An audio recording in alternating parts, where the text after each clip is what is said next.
राजधानी शिमला में अब भूमि कटाव रोकने के लिए नगर निगम ने नई तरकीब निकाली है। जहां पर भी भूस्खलन हुआ है वहां पर नगर निगम बांस के पेड़ और घास लगाने का अभियान शुरू कर दिया है। सोमवार को शनान से महापौर सुरेंद्र चौहान ने इसकी शुरुआत की। राजधानी शिमला में बरसात में भारी नुकसान हुआ और जगह जगह भूस्खलन हुआ। शहर में अभी भी जमीन धंस रही है। वहीं अब भूमि कटाव को रोकने के लिए नगर निगम ने नई तरकीब निकाली है। नगर निगम के महापौर सुरेंद्र चौहान ने कहा कि शिमला शहर में नगर निगम द्वारा पौधारोपण अभियान चलाया हुआ है और शहर भर में पौधे लगाए जाएंगे। शहर में काफी जगह भूस्खलन हुआ था और भूमि कटाव काफी ज्यादा हुआ। इसको देखते हुए शहर में जहां जहां लैंडस्लाइड हुआ है उस जगह पर बांस के पेड़ और घास लगाई जा रही है ताकि भूमि कटाव ना हो। तो हमारे क्लाइमेट नेचुरल क्लाइमेटीज आई, अभी जो आपदा आई, बहुत ज़्यादा स्लाइड्स हुए, बहुत ज़्यादा पेड़ गिरे, सैकड़ों की संख्या में पेड़ गिरे हैं। जो शिमला में जितना भी स्लाइड्स आए हैं, आज उसको लेकर के हमने एक कार्यक्रम किया था। वो हमने बैम्बूज और अर्ली ग्रासेस के मंगवाए थे नॉन यूनिवर्सिटी से। जो हमारे साइंटिस्ट हैं, हमारे साथ डॉक्टर साहब भी आए हुए हैं जिन्होंने इस पर टेस्टिंग की थी और हमारे कमिश्नर साहब ने और जॉइंट कमिश्नर ने इसको लेकर के बैठक की थी। तो जितने भी हमारे सॉइल इरोजन हुआ है पेड़ों के गिरने के कारण, उसमें उसी संदर्भ में आज हमने इस कार्य को शुरू किया। लगभग हम 4 से 5 हज़ार बैम्बूज और अर्ली ग्रासेस जो सॉइल इरोजन को रोकती हैं, उसके संदर्भ में आज हम मल्याना में मेरे साथ कुलदीप ठाकुर जी और मल्याना की पार्षद शांता जी हैं और शांति के पार्षद कुलदीप ठाकुर जी भी हैं। ये स्नान का एरिया कुलदीप जी का पड़ता है और साथ में ही इसका लगता एरिया शांता जी का है। और उसको लेकर के हम अब इसके बाद हम यहाँ लगभग 400 से 500 पौधे और बैम्बूज और अर्ली ग्रासेस लगाएंगे, क्योंकि इसकी ग्रोथ बहुत जल्दी होती है। क्योंकि सॉइल इरोजन को रोकना है, क्योंकि इसके साथ के जो लगते ट्रीज है, पेड़ है, इसका मकसद सिर्फ ये है कि साथ लगते जो पेड़ है वो डेंजर जोन में ना हो। आने वाली सर्दी है, सर्दी के कारण कभी और पेड़ ना गिरे, ताकि उस सॉइल को पकड़ के रखे, सॉइल को मजबूत रखे। इसके पीछे रीज़न हमारा ये है, क्योंकि शिमला में ज़्यादातर स्लाइड जो है वो देवदार गिरे हैं, तो उसके बाद सॉइल इरोजन हुआ है और काफ़ी ज़मीन खाली हुई है। भूमि कटाव इतना ज़्यादा हो गया कि उसको आने वाले समय में भी और डेंजर हो सकता है। इसलिए इस कार्य को हमने न केवल शिमला और शिमला के आसपास के क्षेत्र में हमारे नगर निगम के जितने भी पार्षद हैं, हम उनको बैम्बूज और अर्ली ग्रासेस लेके देंगे और जहाँ पर भी जिसका भी, और हम लोग खुद भी हर जगह उठ जाएंगे। और कल सोमवार को हिमाचल प्रदेश का मुख्य प्रवेश द्वार परवाणु उस वक्त जाम हो गया जब पंजाब से आए टैक्सी ऑपरेटरों ने सड़क पर बैठकर हिमाचल सरकार मुर्दाबाद के नारे लगाने शुरू कर दिए। हिमाचल सरकार द्वारा टैक्सी को लेकर टैक्स में बढ़ोतरी की गई है। इसी के खिलाफ आज पंजाब चंडीगढ़ से आए आजाद टैक्सी यूनियन पंजाब के सदस्यों ने सड़क पर बैठकर काले झंडे दिखाते हुए हिमाचल सरकार और ट्रांसपोर्ट विभाग के खिलाफ मुर्दाबाद के नारे लगाए। जुलाई के महीने में एक नोटिफिकेशन निकाला हिमाचल सरकार ने। हमने प्रिंसिपल सेक्रेटरी ट्रांसपोर्ट से भी मीटिंग की। भी मिनिस्ट्री ऑफ रोड ट्रांसपोर्ट ने एक लेटर निकाली है 4 अगस्त को। भी वो लेटर मानी जाए, जहां जो आपने एक टैक्स लगाया है, आपने वॉल्वो के चक्कर में गरीब लोग रगड़ दिए। हमारे डिप्टी सीएम बोल रहे हैं माफिया। मैं डिप्टी सीएम ट्रांसपोर्ट जी को बोलना चाहता हूँ, हम लोग माफिया नहीं है। 80,000 रुपया मिनिस्ट्री ऑफ रोड ट्रांसपोर्ट को टैक्स देते हैं, उसके बाद अपनी स्टेट को टैक्स अलग से देते हैं। आपने तीसरा टैक्स जो है हमारे पे थोपा है। किसी भी कानून का, चाहे वो सेंटर में मोटर व्हीकल रूल्स है, चाहे वो टैक्सेशन रूल हिमाचल है, डबल टैक्सेशन किसी भी रूल में नहीं बनती। हमारे पे हमारी गाड़ी है 12+1, हमारी गाड़ी 13+1, हमारी गाड़ी है 17+1। मैं आपसे मीडिया वालों से, जहां मेरे जितने भाई आए हैं, मैं उनसे पूछना चाहता हूं, क्या वो वॉल्वो बसेस है? अगर Volvo buses as per stage carriage चल रही है तो आपके आरटीओ डीटीओ सो रहे हैं तब चल रही है, या पीछे से बात कोई और है, जहां उनको कोई दूसरी छिद्दी जाती है, जहां कोई अवैध रूप से। मैंने उस दिन भी कहा था, बोला था, हम चंडीगढ़ से शिमला आते हैं 20,000 रुपये में 4 दिन के लिए टेम्पू ट्रैवल लेके, और 20,000 ही टैक्स बन गया। हम भाड़ा सवारी का लें, डीजल। बस रूट जोगिंद्रनगर से पंजाब डिपो में दोबारा शिफ्ट कर दिया गया है। सोमवार को ब्लॉक कांग्रेस कमेटी बैजनाथ के अध्यक्ष वरिंदर जम्वाल की अध्यक्षता में सैकड़ों कार्यकर्ताओं ने जुलूस निकालकर लड्डू बांटकर खुशी जताई। भाजपा कार्यकाल में परिवहन निगम डिपो बैजनाथ के जो वर्षों पुराने रूट जोगिंदरनगर डिपो में शामिल कर दिए गए थे, उन बस रूट को स्टाफ सहित वापस बैजनाथ डिपो में शामिल करने के फरमान जारी हो गए हैं। आज कांग्रेस कार्यकर्ताओं ने जुलूस निकालकर और लड्डू बांटकर खुशी जताई। बैजनाथ के कमाऊ रूटों को जोगिंदरनगर डिपो में शिफ्ट करने से लोगों में भारी रोष था। कांग्रेस सरकार आने के बाद स्थानीय विधायक और सीपीएस किशोरीलाल के प्रयासों से 2 रूट को वापस बैजनाथ लाया गया है। वहीं 2 अन्य रूट को भी जल्द बैजनाथ वापस लाया जाएगा। इसके लिए सभी ने प्रदेश सरकार का आभार जताया। हर्ष का विषय है कि जो पूर्व में सरकार रह के गई है, उसने बैजनाथ बस डिपो से जो रूटों के समेत बसें जो है जोगिंदरनगर शिफ्ट कर दी थी।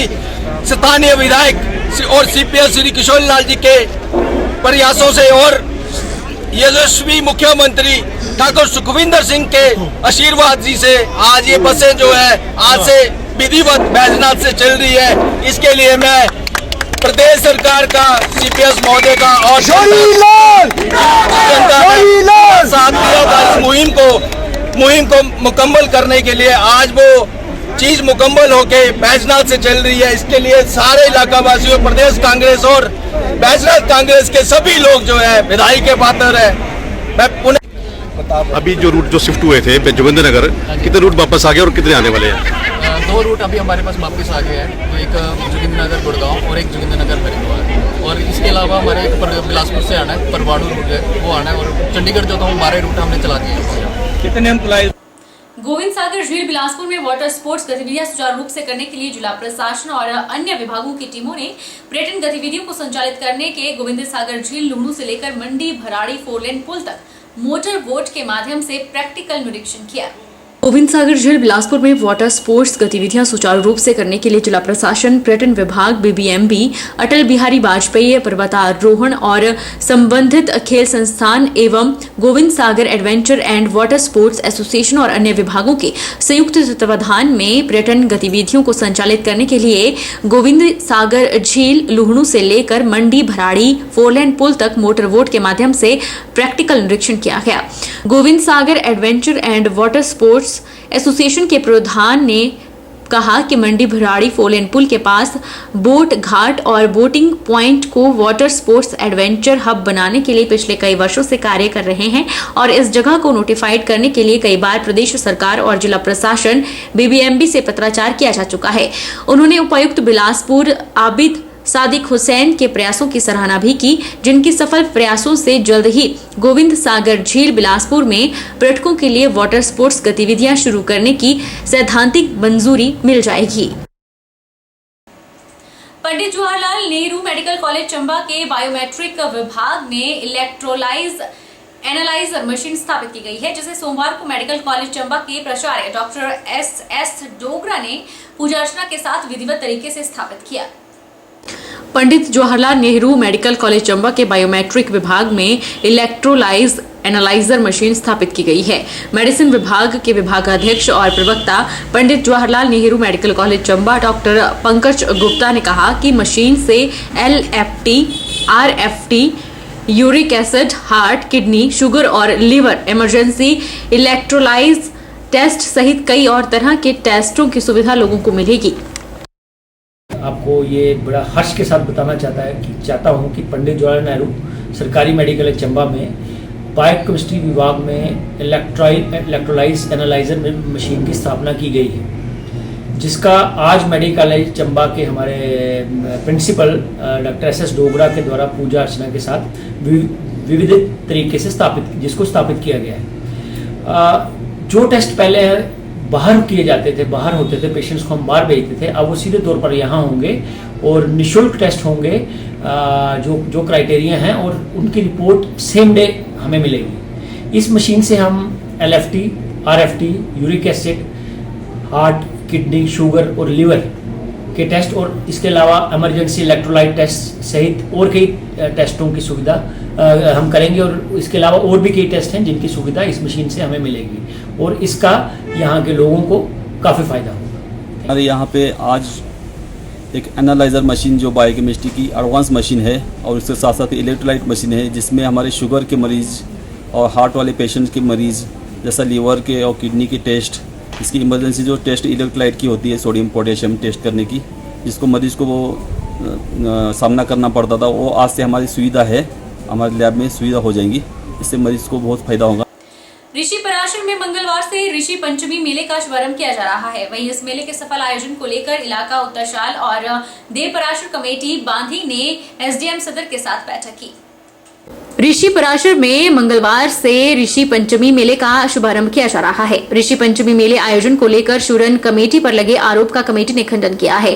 शूरन कमेटी के प्रधान चरण सिंह ने बताया कि इस बैठक में कमेटी ने एसडीएम को पत्र लिखा कि शूरन कमेटी अपनी जलेब के साथ जो करंडी लेके आती है उसे बंद किया जाए, नहीं तो मंदिर में प्रवेश नहीं होने दिया जाएगा। उन्होंने कहा कि एसडीएम ने इस पर आदेश भी पारित किया था, लेकिन सोशल मीडिया में इसे गलत ढंग से प्रसारित किया जा रहा है, जो चिंताजनक है।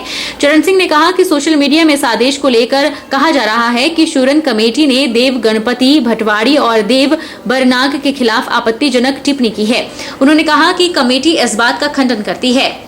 पराशर मंदिर में सभी देवी देवताओं का अपना स्थान है, इसलिए यह जो आरोप लगाए जा रहे हैं वो भाईचारे को खत्म करने के लिए हैं। उन्होंने कहा कि देव कमेटियां इस झूठी अफवाह में न आए और शूरन कमेटी पराशर ऋषि के हर कार्य में अपनी सक्रिय भूमिका निभाती है।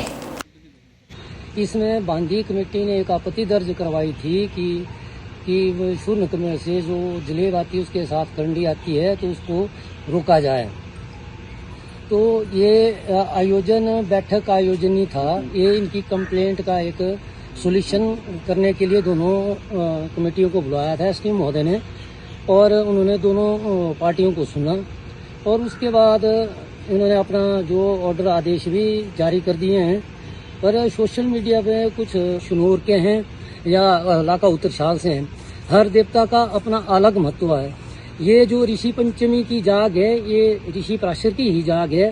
तो मैं समस्त इलाका वासियों से और इससे चाहे वो शनौर का है, बदार का है, इलाका उत्तरशाल का है, कि मैं आपसे एक बात कहना चाहता हूँ मीडिया के माध्यम से कि आप इस भ्रांति को ना फैलाएं और ना ही सोशल मीडिया के माध्यम से जो बात कही जाए उसको सच माना जाए, क्योंकि यह एक आपस में उसको लड़ाने वाली और जिसको चाहे आप क्षेत्रवाद कह सकते हैं या देववाद कह सकते हैं, तो एक गलत चीज़ है।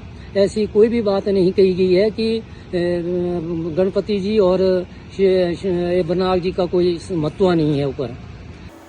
वक्त तो चला है छोटे से ब्रेक का। ब्रेक के उस पार फौरन लौटेंगे, आप बने रहिए हमारे साथ।